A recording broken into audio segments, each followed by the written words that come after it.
পৃথিবীতে মানুষ সবচেয়ে বেশি কি চায়? টাকা, ক্ষমতা, নাকি সম্মান ও ইজ্জত?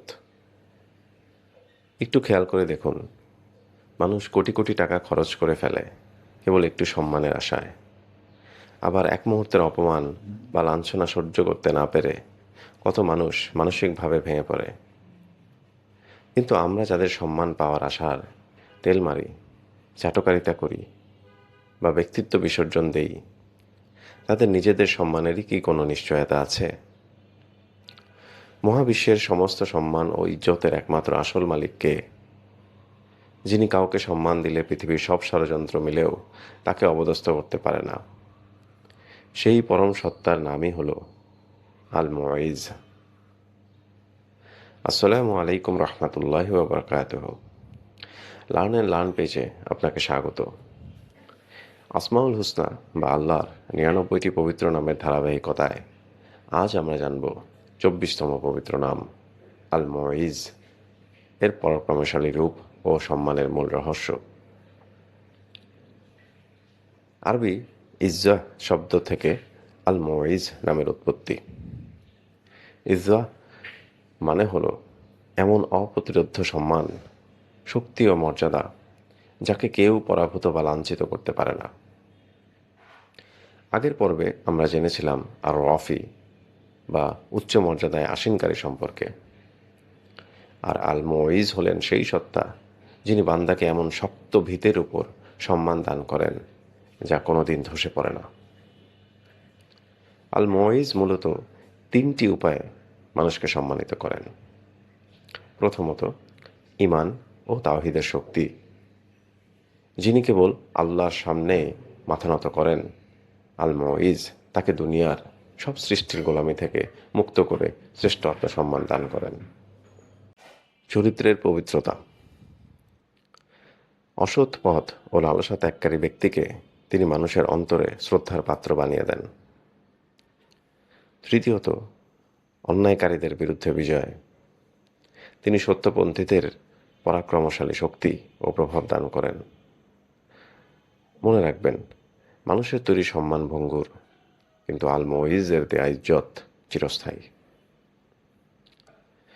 আজকের কর্পোরেট ও রাজনৈতিক বাস্তবতায় আমরা প্রায় দেখি, সম্মান ও প্রমোশনের পাওয়ার জন্য মানুষ নিজের আত্মসম্মান বিসর্জন দেয় বা চাটুকারিতা করে। কিন্তু দিন শেষে চাটুকাররা সাময়িক সুবিধা পেলেও কখনোই মানুষের হৃদয়ে শ্রদ্ধা অর্জন করতে পারে না। আল মুঈজ আমাদের শেখায়, সম্মান ভিক্ষা করে পাওয়ার জিনিস নয়, এটি আল্লাহ ভীতি ও সততার মাধ্যমে অর্জন করার বিষয়। আর নিজের আত্মমর্যাদা ও সম্মান সুদৃঢ় করতে কাজে লাগান 1% ইমপ্রুভমেন্ট রুল। অন্যের তোষামোদ না করে প্রতিদিন নিজের কাজে 1% বেশি সততা ও দক্ষতা আনুন। প্রতিদিন নিজের নীতি ও আত্মসম্মানকে 1% বেশি মজবুত করুন। কারো সাথে অন্যায় আপোষ না করে নিজের আদর্শে 1% অটল থাকুন। আপনি যখন নিজের চরিত্র ঠিক রাখবেন, আল মুঈজ আপনার কাজের মধ্য দিয়েই কর্মক্ষেত্রে ও সমাজে আপনাকে সম্মানিত করে তুলবেন। পবিত্র কুরআনের সূরা আল ইমরানের ২৬ নম্বর আয়াতে মহান আল্লাহ তাআলা এক ঐতিহাসিক ঘোষণা দিয়েছেন। বিসমিল্লাহির রহমানির রহিম। আপনি যাকে ইচ্ছা সম্মান দান করেন আর যাকে ইচ্ছা লাঞ্ছিত করেন। আপনারই হাতে যাবতীয় কল্যাণ। নিশ্চয়ই আপনি সর্ববিষয়ে সর্বশক্তিমান। আবার সূরা মুনাফিকুনে আল্লাহ স্পষ্ট জানিয়ে দিয়েছেন, সমস্ত সম্মান তো একমাত্র আল্লাহর, তার রসূলের এবং মুমিনদের জন্যই। ইসলামের দ্বিতীয় খলিফা হযরত উমর রাদিয়াল্লাহু তাআলা আনহু বলেছিলেন, আমরা এমন এক জাতি ছিলাম যাদের কোনো সম্মান ছিল না। আল্লাহ ইসলামের মাধ্যমে আমাদের সম্মান দিয়েছেন। এখন যদি আমরা ইসলাম ছেড়ে অন্য উপায়ে সম্মান খুঁজি, তবে আল্লাহ আমাদের লাঞ্ছিত করবেন। আসুন, পর্বের শেষে আমরা সমস্ত ইজ্জতের মালিকের দরবারে হাত তুলি। হে আল মুঈজ, আমাদের ঈমান, চরিত্র ও জীবনকে আপনি সত্যের আলোয় সম্মানিত করুন। দুনিয়ার কোনো সৃষ্টির সামনে আমাদের লাঞ্ছিত করবেন না।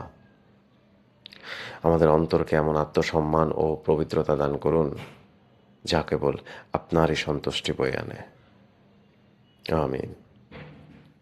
ভিডিওটি আপনার আত্মবিশ্বাস ও ঈমানি চেতনাকে জাগিয়ে তুললে এবং নিজের আত্মসম্মান রক্ষায় বন্ধুদের মাঝে শেয়ার করে দিতে পারেন। 25তম নাম আল মৌজিল্লু বা লাঞ্ছনাকারী জানতে পেজটি ফলো ও চ্যানেলটি সাবস্ক্রাইব করে রাখতে পারেন। সে পর্যন্ত ভালো থাকেন, সুস্থ থাকেন। আল্লাহ হাফেজ।